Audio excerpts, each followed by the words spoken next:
खरा तो बढ़ी आसलान ई टाइम रे आंबिल रेसिपीटा खाइले बहुत बढ़िया लगबा। तो इथिर लगी आज मुई आंबिल रेसिपीटा बनाऊछे। तो मुई माखन पातल घंटा काकेर मुनगा बैगन आर खड़ा ई सबू पनीपरिबा के नहीं जाइछे।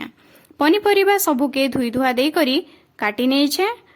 आपण भेणी के धुई करी काटबे, काटी करी इटा के पानी रे नाय पकाबे। अलगा पनीपरिबा के काटी करी पानी रे पकाले भी चलबा।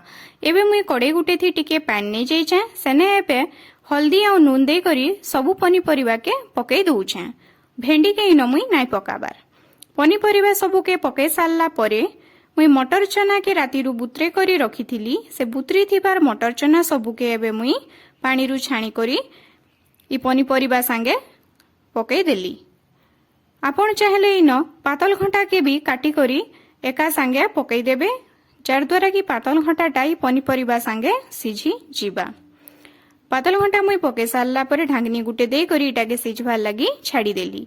एबे मुई अरुआ चौल के बुतरे करी बाटी नेइछे। पनीपरिबा सबु सिझी गला उतारू एबे मुई सेनो किछि तेतेल रस पके दउछे।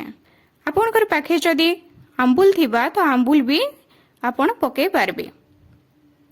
तेंतुली रस पके सारला उतारू जेन चाउल बटा रखिथिनी सेटाके इन टिके टिके करी पके नउछे।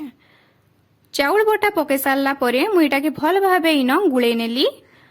गुळे देबार उतारू काना हला कि इटा टिके बहलिया हे गला। हेतिल लगी आपण एका संगे चाउल बटा नाय पकाबे, टिके टिके करी पकाबे। देखबे जेंता इटा बेसी काठुआ भी नहीं हे जिबा। बेसी काठुआ हेले भी टेस्ट ना आसे। तो इटाके टिके फुटबा के छाड़ी देबे। फुटी गला परे इटा बहलिया हेबा। तार परे आमे इन गुटे फुटनटे दामा। मिर्चा लेसुन भृसंग पत्र और सुरसोर गुटे फुटन करिकिना एबे इटार उपरे मुई पकई देली। आउ ढांकनी गुटे एबे ढांकी देबे, जार द्वारा कि बासना बाहर के नहीं जिबा। बास प्रस्तुत हैला हमर आंबिल।